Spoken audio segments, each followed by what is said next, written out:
ठीक है, अब देखते हैं हम लोग 40 नंबर क्वेश्चन। 40 नंबर क्वेश्चन में फैक्चुअल है कि SUPW जो है वो किस प्रणेता के द्वारा इंट्रोड्यूस किया गया था। The concept of socially useful productive work was introduced by, यहाँ तो कमिटी है, ठीक है, किस कमिटी द्वारा। तो यहाँ पे आंसर हो जाएगा हमारा ऑप्शन नंबर बी। ठीक है, ये ऑप्शन बी सही है। ठीक है, अगला क्वेश्चन देखते हैं 41 क्वेश्चन, जिसमें मुझे भी डाउट है। ठीक है, देखते हैं इसमें। यदि आपका उद्देश्य खाली स्थान है तो समूह कार्य एक अच्छा विचार नहीं है। अब पूछा जा रहा है कि कौन सा ऐसा इस चारों ऑप्शन में है कि अगर हमको वो चीज़ करना है तो ग्रुप वर्क नहीं करवाएंगे।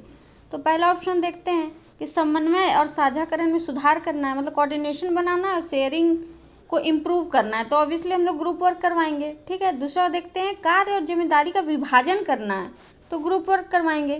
तो ये दोनों तो आंसर होगा नहीं। ठीक है, अगला ऑप्शन देखते हैं किसी समस्या के विभिन्न पहलुओं की पहचान करना। ठीक है, अगर हमको किसी भी समस्या के विभिन्न पहलुओं डिफरेंट एस्पेक्ट जानना है किसी प्रॉब्लम का, तो समूह कार्य नहीं करवाएंगे। तो इसको भी पेंडिंग पे रखते, अगला पढ़ते हैं सीखने की कठिनाइयों पर काबू पाना। जैसे सीखने की कठिनाइयाँ, बच्चों को बहुत अलग अलग तरह की कठिनाइयाँ होती है, या कुछ डिजीज़ भी होते हैं जिस पर काबू अगर हमको पाना है तो समूह कार्य अच्छा विचार नहीं है। तो मेरे अकॉर्डिंग यहाँ पे आंसर डी होना चाहिए, लेकिन ऑफिशियल आंसर की के अकॉर्डिंग आंसर दिया हुआ है हमारा ऑप्शन नंबर सी। अगर ऑप्शन नंबर सी में यहाँ पे पहचान करने की जगह पे काबू पाना लिखा हुआ रहता कि किसी समस्या के विभिन्न पहलुओं की पर काबू पाना है, तो यहाँ पे आंसर हम सही मानते कि ऑप्शन नंबर सी होगा। लेकिन यहाँ पे लिखा है पहचान करना, तो अगर कोई बच्चा ग्रुप में काम कर रहा है तो हम लोग तो ये तो पहचान कर ही सकते हैं ना कि उसको किस किस चीज़ में प्रॉब्लम हो रही है ना। तो पहचान कर सकते हैं पर काबू नहीं पा सकते हैं हम लोग। अगर ग्रुप में काम कर रहे हैं, किसी एक बच्चे को सीखने में कठिनाई हो रही है, तो हम काबू नहीं पा सकते। जैसे कि हम लोग जानते हैं कि व्यक्ति की विभिन्नता, हर एक बच्चा जो है अलग अलग तरीके से सीखेगा, और अगर किसी को समस्या है तब तो हमें इंडिविजुअली ही स्पेशल ध्यान देना पड़ेगा, उसको ग्रुप में नहीं हम लोग सुधार सकते। तो मेरे अकॉर्डिंग आंसर हो जाएगा यहाँ ऑप्शन नंबर डी। अगर आपको भी यहाँ पे आंसर ऑप्शन नंबर डी लगता है तो प्लीज़ कल तक ही टाइम है, आप इसको ऑब्जेक्शन कीजिए। ठीक है, यहाँ पे सिर्फ पहचान करना लिखा, पहचान तो हम कर सकते हैं पर काबू नहीं पा सकते। ठीक है, अगला क्वेश्चन देखते हैं हम लोग। अगला क्वेश्चन है क्वेश्चन नंबर 42, जिसमें बोला गया कि किसी व्यवसाय का चुनाव हम किस पर निर्भर होकर करते हैं। तो पहला है प्रवेश में आसानी, दूसरा है व्यवसाय से उत्पन्न आय, तीसरा है शिक्षार्थी की रुचि और कौशल, और चौथा है एक छात्र द्वारा स्कूल में सीखे गए विषय। तो हम लोग जानते हैं कि यहाँ पे आंसर हमारा क्या हो जाएगा, ऑप्शन नंबर सी। यहाँ पे कोई भी डाउट नहीं है ना, क्योंकि शिक्षार्थी की रुचि और कौशल के अकॉर्डिंग ही उसका व्यवसाय चुना जाएगा। ठीक है, आगे देखते हैं हम लोग क्वेश्चन नंबर 43। अब यहाँ पे देखिए 43 में क्या है, जनरेशन गैप। ठीक है, तो जनरेशन गैप क्या होता है, पहला ऑप्शन देखिए क्या लिखा हुआ है, किशोरों के प्रति वयस्कों के दृष्टिकोण।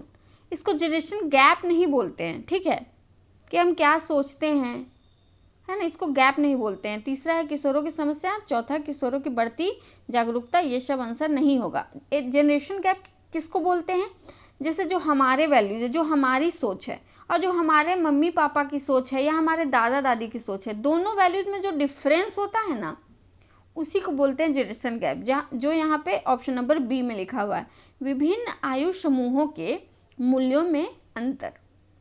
वैल्यूज़ क्या होते हैं, जो हम सोचते हैं या जो हमारे दिमाग में वैल्यूज़ होते हैं, तो हमारे मम्मी पापा और हमारे एज ग्रुप में जो डिफरेंस होता है उसी को बोलते हैं जनरेशन गैप। तो यहाँ पे आंसर हो जाएगा हमारा ऑप्शन नंबर बी। ठीक है, अगला प्रश्न देखते हैं। अगला प्रश्न है, एक शिक्षक को आदर्शवादी बनकर उदाहरण क्यों स्थापित करना चाहिए, कि एक जो शिक्षक है वो उसको आइडियल क्यों रहना चाहिए। पहला ऑप्शन है छात्रों का मूल्य नहीं होता, गलत बात हमें छात्रों को कभी भी गलत नहीं ठहराना है, ठीक है। अगला है हमारा शिक्षक वयस्क होते हैं, गलत। शिक्षक पिता तुल्य होते हैं, ठीक है। यहाँ पे सबसे अच्छा आंसर है हमारा ऑप्शन नंबर बी, छात्र आमतौर पर शिक्षकों की नकल करते हैं। ये हमारा सबसे अच्छा आंसर होगा, क्योंकि जब भी बच्चे स्कूल आते हैं तो अपना दिन भर का वक्त अपने शिक्षकों के साथ बिताते हैं, जो वो करते हैं उनका अनुकरण करते हैं, सीखते हैं, ठीक है। और घर आके बहुत बार हम लोग देखते हैं कि बच्चे नकल करते हैं शिक्षकों की, है ना। इसलिए हमें शिक्षकों को आदर्शवादी रहना चाहिए, ठीक है। अगला क्वेश्चन है हमारा क्वेश्चन नंबर 45, जिसमें तो ऑब्जेक्शन आप सबको करना है, क्योंकि यहाँ पे कोई भी डाउट नहीं है, ठीक है। यहाँ पे गलत आंसर दिया हुआ है। एक शिक्षक को छात्रों के साथ कैसा व्यवहार करना चाहिए? तो एक शिक्षकों को छात्रों के साथ मित्र जैसा व्यवहार करना चाहिए। ऑफिशियल आंसर की में आंसर दिया हुआ हमारा ऑप्शन नंबर डी। तो अब हम लोग जैसे कि जो शिक्षक पद्धति चल रही है वो है चाइल्ड सेंटर्ड, ठीक है। अगर ये जैसे नेता आंसर दिया जा रहा है ना, तो वो टीचर सेंटर्ड है। आप लोग पढ़े ही होंगे कि टीचर सेंटर्ड एजुकेशन होता है, एक होता है चाइल्ड सेंटर्ड। तो आजकल का जो एजुकेशन है वो चाइल्ड सेंटर्ड है। एनसीएफ 2005 में बोला गया है कि जो टीचर है वो क्या है, एक मार्गदर्शक का काम करेगा, है ना। तो हमें यहाँ पे मार्गदर्शक अगर रहता तो वो ज़्यादा अच्छा आंसर होता, पर यहाँ पे जैसे मार्गदर्शक नहीं है तो यहाँ पे हमारा ऑप्शन नंबर सी आंसर होगा, मित्र होगा। इसमें सब कोई आप लोग ऑब्जेक्शन डालेंगे, ठीक है। अगला प्रश्न देखते हैं। चरित्र खाली स्थान द्वारा विकसित किया जाता है। तो अब जो हमारा कैरेक्टर है उसमें कौन कौन सा, जैसे 3 ऑप्शन दिया हुआ है और अगला है उपरोक्त सभी। तो किस किस ऑप्शन के से हमारा जो कैरेक्टर है वो इफेक्ट पड़ता है? तो इच्छा शक्ति से हमारे कैरेक्टर पे इफेक्ट पड़ेगा, है ना, कि हम अच्छा बनना चाहते हैं कि नहीं, तभी ना हम अपना कैरेक्टर अच्छा करेंगे। आचरण और व्यवहार, जैसा हम व्यवहार करते हैं वही हमारे कैरेक्टर को दर्शाता है। नैतिकता, जो हमारे मन में जो सोच हमारी, जो वैल्यू है, जो नैतिक थॉट्स हम अपने दिमाग में रखते हैं, वो वही हमारे कैरेक्टर में प्रदर्शित होती है। यहाँ पे आंसर हो जाएगा हमारा ऑप्शन नंबर डी, ठीक है। अगला प्रश्न देखते हैं।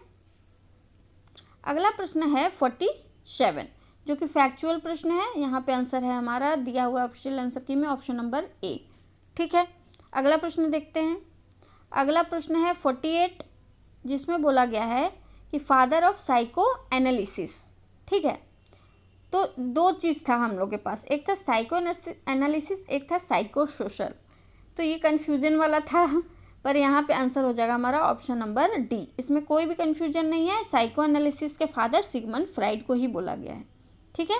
अगर साइको सोशल पूछता तो एरिक्सन था, ठीक है। तो यहाँ पे आंसर है हमारा ऑप्शन नंबर डी। अगला प्रश्न देखते हैं। आपकी कक्षा में एक आक्रामक छात्र है, ठीक है। आप उसे संभालने के लिए निम्नलिखित में से किसे अपनाएंगे? तो पहला ऑप्शन है उसे आक्रामक तरीके से कार्य करने के अवसर देंगे, कभी नहीं देंगे, ये बहुत गलत बात है। दूसरा, उसे आक्रामकता के हानिकारक परिणामों के बारे में समझाएंगे। तीसरा, उसे दंडित करेंगे। दंडित तो हम कभी बच्चों को कर ही नहीं सकते, ठीक है। चौथा है उसे बेहद निराशाजनक और शर्मनाक स्थिति में डाल देंगे। ये भी हम लोग नहीं कर सकते, क्योंकि ये निगेटिव बच्चों के लिए निगेटिव काम हम लोग कभी भी नहीं करेंगे।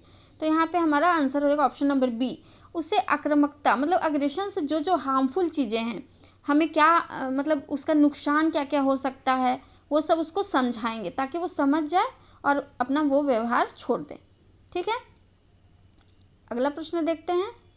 अगला प्रश्न है कि the proponent of cognitive theory of teaching, ठीक है। इसका आंसर हो जाएगा ऑप्शन नंबर ए। मैंने नेट पे सर्च किया है कि गेज को ही the proponent of cognitive theory of teaching बोला जाता है, ठीक है। अगला प्रश्न देखते हैं। अगला प्रश्न है हमारा,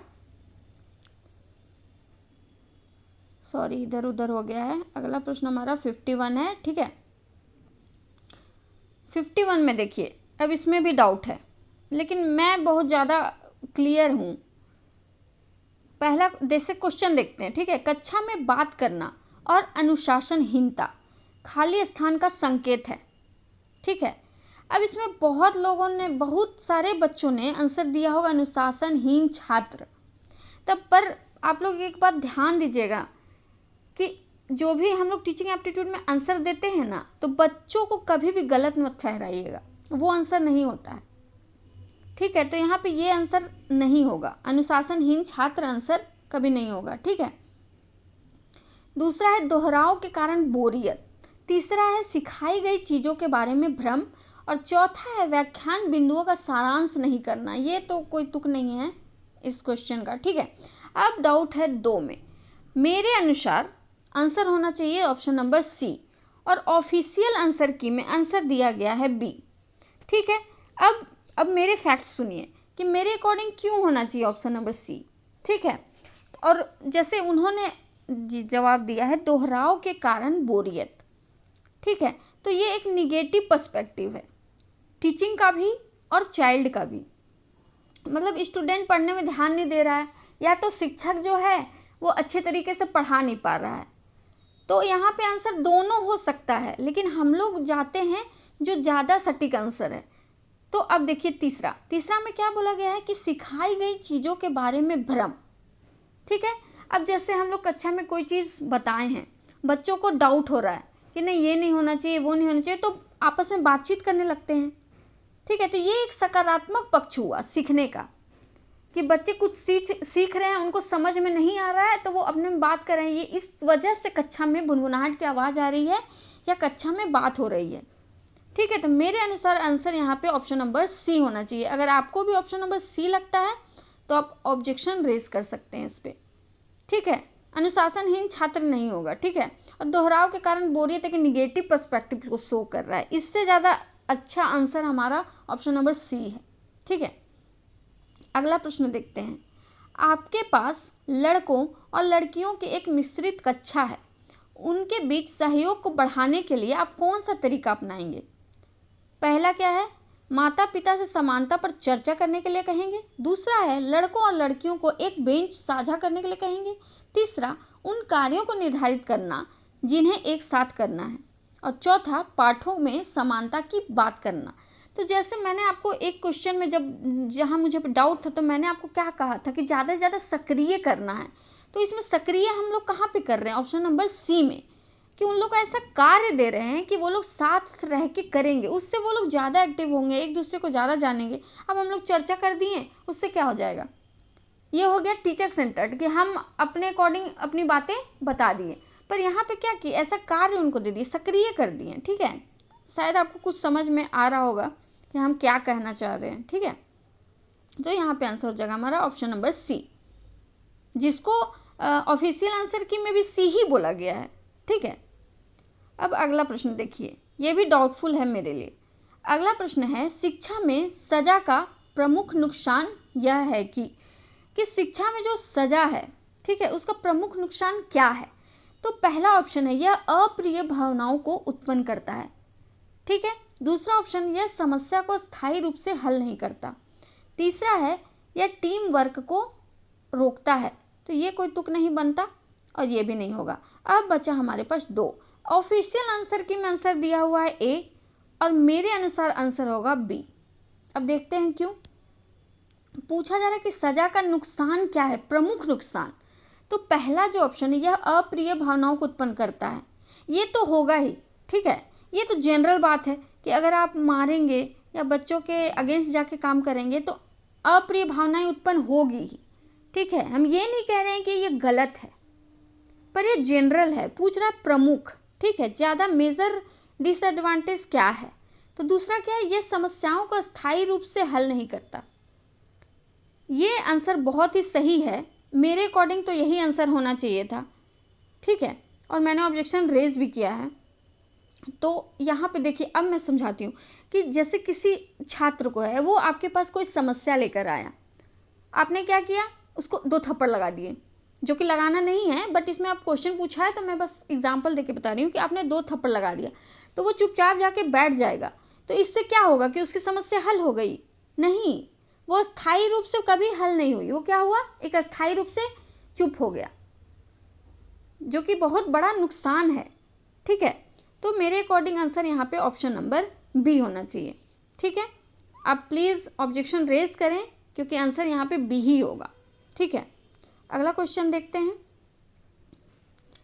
अगला क्वेश्चन है 54, निम्नलिखित में से कौन सा शिक्षण में सबसे महत्वपूर्ण तथ्य है? ठीक है, पहला है शिक्षकों और छात्रों के बीच संबंध, दूसरा है विषय वस्तु, तीसरा है शिक्षक तकनीक और प्रयुक्त सहायक सामग्री और छात्र का ज्ञान। तो यहाँ पे बिल्कुल सही आंसर है हमारा ऑप्शन नंबर ए, शिक्षकों और छात्रों के बीच जो संबंध है वो सबसे ज़्यादा टीचिंग में इम्पॉर्टेंट है। अब इस आंसरों के अकॉर्डिंग जो मैंने पहले आपको फैक्ट बताए कन्फ्यूजिंग क्वेश्चनों में, मैंने क्या गलत बताया? जो वो मित्र वाला क्वेश्चन था, यहीं से साबित हो जाता है शिक्षकों और छात्रों के बीच अगर आप नेता और ये का संबंध रखेंगे तो कहाँ से शिक्षण अच्छा हो पाएगा? आप मित्र का रखेंगे ना, शिक्षक को एक मित्र की तरह होना चाहिए ताकि उनके संबंध अच्छे हों। ठीक है, अगला प्रश्न देखते हैं। अगला प्रश्न हमारा 55। ठीक है, 55 में क्या है? 55 में बहुत ही ज़्यादा कंफ्यूज किया है। ठीक है, इसमें पूछा गया इंडक्टिव अप्रोच। इसको नॉर्मली भी पूछ सकता था। हम लोग को पता है कि इंडक्टिव में क्या होता है, रूल दिया हुआ रहता है। पहले हम लोग रूल दे देते हैं, उसके बाद एग्जाम्पल देते हैं। ठीक है, तो ये मुझे सबसे ज़्यादा पार्टिकुलर टू जनरल में कन्फ्यूज़न हो रहा था, क्योंकि आप जब देखिएगा ना तो यहाँ पे रूल्स को जनरल बोला जाता है, नॉर्मल सिंपल बोला जाता है। जैसे ये ऑप्शन है सिंपल टू कॉम्प्लेक्स, है ना, तो सिंपल रूल को बोला जा रहा है। बट जब पर्टिकुलर में जा रहे हैं तो बोला जा रहा है कि रूल को यहाँ पे पर्टिकुलर बोल दिया जा रहा है। लेकिन मैंने जब नेट पे सर्च किया तो नेट पे भी पर्टिकुलर टू जनरल को भी सही बोला है, और नोन टू अननोन है ही, रूल को नोन ही बोलते हैं, और सिंपल टू कॉम्प्लेक्स। तो यहाँ भी आंसर ऑप्शन नंबर डी सही होगा। इसमें मुझे भी डाउट था पर नेट पे भी वही बताया जा रहा है, तो यहाँ पे आंसर ऑप्शन नंबर डी सही होगा। ठीक है, अगला प्रश्न देखते हैं। छात्रों का भावनात्मक समायोजन खाली स्थान में प्रभावी होता है, मतलब इमोशनल एडजस्टमेंट जो है बच्चा का, वो कैसे ज़्यादा इफेक्टिव होता है? तो पहला व्यक्तित्व निर्माण में, पर्सनैलिटी डेवलपमेंट में। अगर कोई बच्चा देखिएगा कि भावनात्मक रूप से, इमोशनल रूप से कमज़ोर है तो वो थोड़ा हिचकिचाएगा बाहर जाने में, है ना, तो उसका पर्सनैलिटी डेवलपमेंट नहीं हो पाएगा। दूसरा कक्षा शिक्षण, क्लास टीचिंग, कक्षा में वो चुप चुप रहेगा, डरा डरा रहेगा। ठीक है, अनुशासन, जो बच्चे डरे हुए रहेंगे या इमोशनली जो एडजस्टमेंट नहीं है, यहाँ पे आप ये सोच सकते हैं कि जो घर में लड़ाई झगड़ा देख रहे हैं वो यहाँ आके भी बहुत ज़्यादा बदमाशी करेंगे। ठीक है, और अच्छे घर के जो बच्चे होते हैं वो थोड़ा अनुशासन में रहते हैं। ठीक है, तो यहाँ पे आंसर हो जाएगा हमारा ऑप्शन नंबर डी। ठीक है, अगला प्रश्न देखते हैं।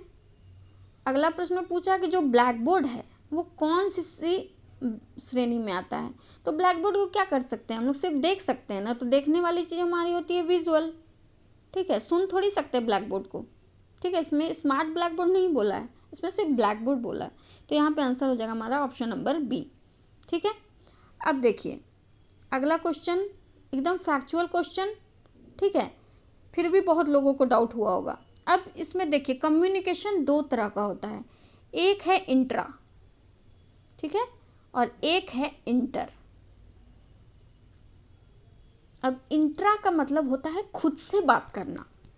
ठीक है, और इंट्रा का मतलब होता है खुद से बात करना, और इंटर का मतलब होता है बाकी लोगों से बात करना। ठीक है, अब यहाँ पे हम लोग ऑप्शन देखते हैं। इंट्रा पूछा है, इंट्रा मतलब खुद से बात करना, तो यहाँ पे आंसर देखिए ऑप्शन नंबर बी, स्वयं के भीतर संचार को दर्शाता है जिसमें आवश्यक रूप से सोचने और महसूस करने की प्रक्रिया शामिल है। बिल्कुल स्वयं के भीतर, मतलब हम जो सोच रहे हैं, क्या सोच रहे हैं, क्या महसूस करें, खुद से बात कर रहे हैं कि आज हम क्या किए, आज हम क्या सोचे, ये क्या था। ठीक है, उसी को बोलते हैं इंट्रापर्सनल कम्युनिकेशन। सी देखते हैं।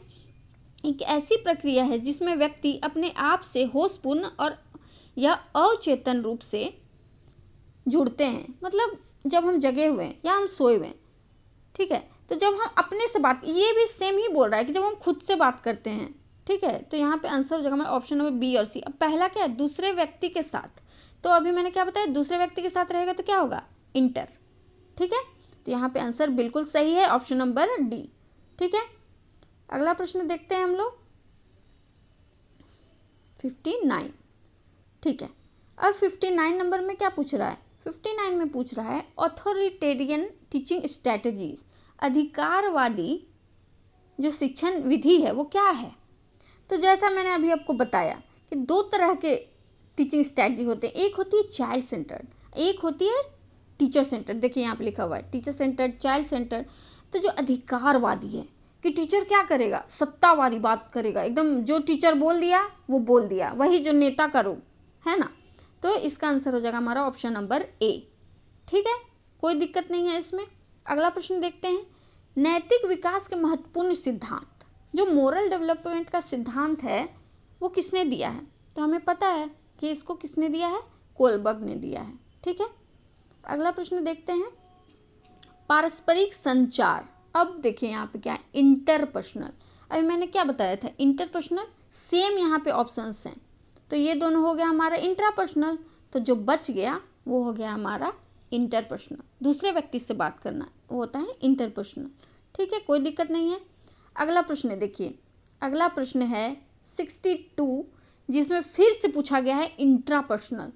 मैंने क्या बताया था, इंट्रापर्सनल मतलब खुद से बात करना, स्व अवधारणा, सेल्फ कॉन्सेप्ट, परसेप्शन, हमने क्या धारणा बनाई है किसी चीज़ को लेके, उम्मीदें, हमने क्या उम्मीदें ये किए गए। तो इसमें यही पूछा कि प्रमुख तथ्य क्या, हम लोग किस किस चीज़ पे सोचते हैं। अगर हम लोग किसी से उम्मीद करते हैं उस पर भी सोचते हैं, कोई हम लोग परसेप्शन बनाए हैं उस पर भी सोचते हैं, और जो हम लोग का अपना कॉन्सेप्ट है। तो यहाँ पे आंसर हो जाएगा हमारा ऑप्शन नंबर डी। ठीक है, कोई दिक्कत नहीं है। अब देखिए फिर से कॉन्सेप्ट है सेल्फ कॉन्सेप्ट। इंट्रापर्सनल से और इंटरपर्सनल बहुत ज़्यादा क्वेश्चन पूछे गए हैं। अब देखिए 63 नंबर, स्व अवधारणा। तो इसमें क्या है, इंट्रापर्सनल संचार के लिए आधार प्रदान करता है। अभी हम लोग क्या देखे कि सेल्फ कॉन्सेप्ट इंट्रापर्सनल में एक तत्व होता है जिसको सेल्फ कॉन्सेप्ट को बोलते हैं स्व जागरूकता। ठीक है, तो यहाँ पे आंसर हो जाएगा हमारा ऑप्शन नंबर सी। अब फिर से सेल्फ कॉन्सेप्ट से क्वेश्चन है कि स्व अवधारणा में निम्नलिखित में से कौन से कारक शामिल हैं, विश्वास, मूल्य, अभिवृत्तियाँ। मतलब हम लोग क्या बिलीव्स बनाए हुए हैं अपने मन में, क्या वैल्यूज़ रखते हैं, क्या एटीट्यूड रखते हैं, उसी को तो बोलते हैं ना सेल्फ कॉन्सेप्ट। ठीक है, तो अगला प्रश्न देखें। अगला प्रश्न है हमारा, स्वतंत्र भारत में पहले शिक्षा मंत्री कौन थे। तो यहाँ पे आंसर हमारा ऑप्शन नंबर ए हो जाएगा।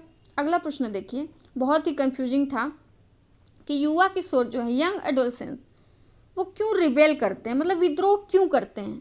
ठीक है, तो यहाँ पे जैसे पहला ऑप्शन है पर लगाए गए बाहरी अनुशासन, इस ये भी एक वजह है। अपनी रचनात्मकता, ये तो कोई बात नहीं हुआ। अपनी व्यक्तिगत अपर्याप्तता, ये भी हो सकता है। लेकिन यहाँ पे सबसे अच्छा आंसर होगा ऑप्शन नंबर सी, स्वतंत्रता की अपनी इच्छा को जाहिर करने के लिए वो लोग क्या करते हैं, विद्रोह करते हैं। ज़्यादा इसी चीज़ के लिए वो लोग विद्रोह करते हैं। ठीक है,